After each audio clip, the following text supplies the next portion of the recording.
बिस्मिल्लाहिर्रहमानिर्रहीम। सब कैसे हो मेरे बहन भाईओ।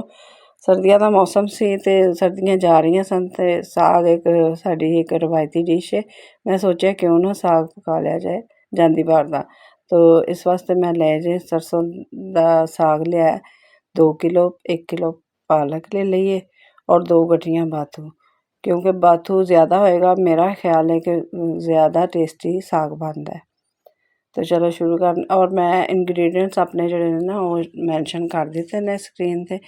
तो चलो शुरू करने ਆ। बिस्मिल्लाहिर्रहमानिर्रहीम। सब तो ਪਹਿਲਾਂ ਅਸੀਂ ਸਾਰੇ ਤਿੰਨਾਂ ਚੀਜ਼ਾਂ ਨੂੰ ਕੱਟ ਕਰ ਲੈਣਾ ਦਰਮਿਆਨੇ ਸਾਈਜ਼ ਦੇ, ਤੇ 3-4 ਪਾਣੀ ਧੋ ਕੇ ਅੱਛੇ ਤਰੀਕੇ ਨਾਲ ਫਿਰ ਖੁੱਲਾ ਬਰਤਨ ਇੱਕ ਲੈਣਾ, ਉਹਦੇ 'ਚ ਪਾਣੀ ਖੁੱਲਾ ਹੀ ਪਾ ਲਓ, ਕੋਈ ਫਰਕ ਨਹੀਂ ਪੈਂਦਾ। ਤੇ ਉਹਦੇ ਵਿੱਚ ਤੁਸੀਂ ਸਾਗ ਨੂੰ 2 ਤੋਂ 3 ਮਿੰਟ ਉਬਾਲੋ।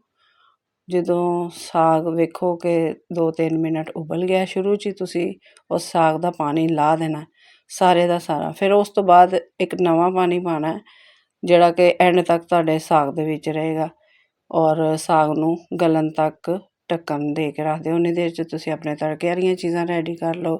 ਪਿਆਜ਼ ਲੈ ਲਓ 5-7 ਸਲਾਈਸ ਲੈ ਲਓ, ਲਸਣ ਦੀਆਂ ਤੁਰੀਆਂ ਲੈ ਲਓ ਕੋਈ 6-7, ਜਿਹਨੂੰ ਚੌਪ ਕਰ ਲੈਣਾ। ਅਦਰਕ ਨੂੰ ਕਰ ਲੈਣਾ।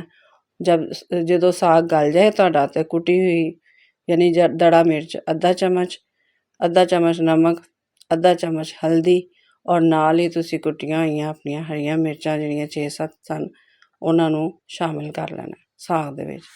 ਫਿਰ ਜਨਾਬ ਲਵੋ ਇੱਕ ਚਮਚ ਜਿਹਨੂੰ ਅਸੀਂ ਘੋਟਣਾ ਕਹਿੰਦੇ ਹਾਂ, ਖੂਬ ਅੱਛੀ ਤਰ੍ਹਾਂ ਉਹਨੂੰ ਘੋਟਣਾ, ਮਲਾਈ ਕਰ ਦੇਣਾ ਸਾਗ ਆਪਣੇ ਨੂੰ।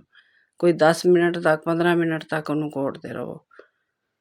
ਜਦੋਂ ਸਾਗ ਤੁਹਾਡਾ ਅੱਛੀ ਤਰ੍ਹਾਂ ਘੁੱਟ ਜਾਏ, ਮਲਾਈ ਹੋ ਜਾਏ, ਤੇ ਫਿਰ ਤੁਸੀਂ ਦੂਸਰੀ ਤਰ੍ਹਾਂ 1 ਕੱਪ ਲੈਣਾ ਆਟਾ ਸਾਦਾ ਜਿਹੜਾ ਸਾਡੇ ਘਰਾਂ 'ਚ ਹੁੰਦਾ, ਉਹਨੂੰ ਲੈ ਕੇ ਤੇ ਫਰਾਈ ਪੈਨ ਦੇ ਵਿੱਚ ਉਹਨੂੰ ਜਨਾਬ ਬਰਾਊਨ ਕਰ ਲੈਣਾ, ਤਾਂ ਕਿ ਤੁਹਾਡੇ ਆਟੇ ਦਾ ਕੱਚਾਪਣ ਜਿਹੜਾ ਨਾ ਉਹ ਨਾ ਆਵੇ, ਸਾਗ ਦੇ ਵਿੱਚ ਸਮੈਲ ਨਾ ਆਵੇ। ਉਹਨੂੰ ਛਾਣ ਲੈਣਾ। ਫਿਰ ਪਾਣੀ ਹਸਬੇ ਜ਼ਰੂਰਤ ਲੈ ਕੇ ਤੁਹਾਨੂੰ ਮੈਂ ਟੈਕਸਚਰ ਵਿਖਾ ਦਿੰਦੀ ਹਾਂ ਕਿ ਲਈ ਕਿਸ ਤਰ੍ਹਾਂ ਤਿਆਰ ਕਰਨੀ ਹੈ, ਔਰ ਮੁਸਲਸਲ ਚਮਚ ਹਿਲਾ ਕੇ ਖੂਬ ਇਹਦੀ ਫੈਂਟੀ ਲਗਾਉਣੀ। ਫੈਂਟੀ ਲਗਾ ਕੇ ਇਹਨੂੰ ਅੱਛੀ ਤਰ੍ਹਾਂ, ਤੇ ਇਹ ਦੇਖੋ ਇਹ ਲਈ ਇਸ ਤਰੀਕੇ ਦੀ ਤਿਆਰ ਹੋ ਜਾਏਗੀ। ਫਿਰ ਤੁਸੀਂ ਉਸ ਲਈ ਨੂੰ ਆਪਣੇ ਉਹ ਜਿਹੜਾ ਘੋਟਿਆ ਹੋਇਆ ਸਾਗ ਹੈ ਉਹਦੇ ਵਿੱਚ ਸ਼ਾਮਿਲ ਕਰਦੇ ਜਾਣਾ, ਨਾਲ ਘੋਟਣਾ ਚਲਾਈ ਜਾਣਾ, ਔਰ ਫਿਰ 10 ਮਿੰਟ ਤੱਕ ਤੁਸੀਂ ਇਹਨੂੰ ਅੱਛੀ ਤਰ੍ਹਾਂ ਘੋਟਣਾ। ਅੱਛੀ ਤਰ੍ਹਾਂ ਜਦੋਂ ਤੁਹਾਡਾ ਸਾਗ ਘੁੱਟ ਜਾਏ ਤੇ ਫਿਰ ਤੁਸੀਂ ਇਹ ਦੇਖੋ ਇਸੇ ਤਰ੍ਹਾਂ ਹੀ ਚਮਚ ਹਿਲਾਉਂਦੇ ਜਾਣਾ ਤਾਂ ਕਿ ਤੁਹਾਡਾ ਆਟਾ ਜਿਹੜਾ ਨਾ ਥੱਲੇ ਨਾ ਪਵੇ ਤੇ ਨਾ ਗੁਠਲੀਆਂ ਬਣਨ। ਆ ਵੇਖੋ ਮਾਸ਼ਾਅੱਲਾ, ਅਲਹਮਦੁਲਿਲਾ, ਵੇਖੋ ਕਿੱਡਾ ਖੂਬਸੂਰਤ ਸਾਗ ਬਣ ਗਿਆ, ਔਰ ਰੰਗਤ ਵੇਖੋ ਉਹਦੀ ਹਰੀ ਭਰੀ, ਔਰ ਨਾ ਇਹਨੂੰ ਜ਼ਿਆਦਾ ਪਕਾਉਣਾ ਨਹੀਂ ਤੁਸੀਂ ਤਾਂ ਕਿ ਕਾਲਾ ਨਾ ਹੋ ਜਾਏ। ਲਓ ਜੀ, ਹੁਣ ਤੜਕਾ ਤਿਆਰ ਕਰਨ ਦੀ ਵਾਰੀ ਆ ਗਈ। ਫਰਾਈ ਪੈਨ 'ਚ ਘਿਓ ਲਿਆ, ਤਕਰੀਬਨ ਅਸੀਂ 300 ਗ੍ਰਾਮ ਲਿਆ ਘਿਓ। ਉਹਦੇ ਵਿੱਚ ਪਿਆਜ਼ ਦੇ ਸਲਾਈਸ, ਲਸਣ ਅਦਰਕ ਜਿਹੜੀ ਕੁੱਟੀ ਹੈ, ਗ੍ਰੈਂਡਰ 'ਚ ਨਹੀਂ ਤੁਸੀਂ ਕਰ ਦੇਣੀ ਮਲੀਦਾ। ਅਤੇ ਉਸ ਤੋਂ ਬਾਅਦ ਇਹਨੂੰ ਤੁਸੀਂ ਲਾਈਟ ਗੋਲਡਨ ਕਰਨਾ। ਵੇਖੋ ਜੋ ਬੜਾ ਖੂਬਸੂਰਤ ਸੋਹਣਾ ਰੰਗ ਆ ਜਾਏਗਾ ਅਤੇ ਤੁਸੀਂ ਉਹ ਚੁੱਕ ਕੇ ਅਤੇ ਆਪਣੇ ਸਾਗ ਦੇ ਉੱਤੇ ਤੜਕਾ ਲਾ ਦੇਣਾ। ਅਗਰ ਕਿਸੇ ਭੈਣਾਂ ਦਾ ਦਿਲ ਕਰੇ ਕਿ ਜ਼ਿਆਦਾ ਸਪਾਈਸੀ ਖਾਣਾ, ਸਾਗ ਨੂੰ ਸਪਾਈਸੀ ਕਰਨਾ, ਤੁਸੀਂ ਵਿੱਚ ਸਾਬਤ ਲਾਲ ਮਿਰਚਾਂ ਗੋਲ ਵਾਲੀਆਂ ਉਹ ਵੀ ਤੜਕੇ 'ਚ ਸ਼ਾਮਿਲ ਕਰ ਸਕਦੇ ਹੋ, ਤਾਂ ਕਿ ਤੁਸੀਂ ਆਪਣਾ ਸਪਾਈਸੀ ਵਾਲਾ ਚਸਕਾ ਪੂਰਾ ਕਰ ਲਓ। ਮਾਸ਼ਾਅੱਲਾ, ਦੇਖੋ ਕਿੰਨੀ ਖੂਬਸੂਰਤ ਰੰਗਤ ਆਈ ਹੈ। ਅਲਹਮਦੁਲਿਲਾ, ਸਾਡਾ ਸਾਗ ਇੰਨਾ ਅੱਛਾ ਤਿਆਰ ਹੋ ਗਿਆ।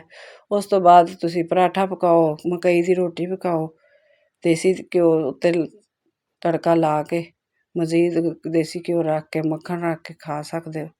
ਅਲਹਮਦੁਲਿਲਾ, ਮਾਸ਼ਾਅੱਲਾ, ਬਹੁਤ ਸੋਹਣਾ ਸਾਡਾ ਸਾਗ ਪੱਕ ਗਿਆ।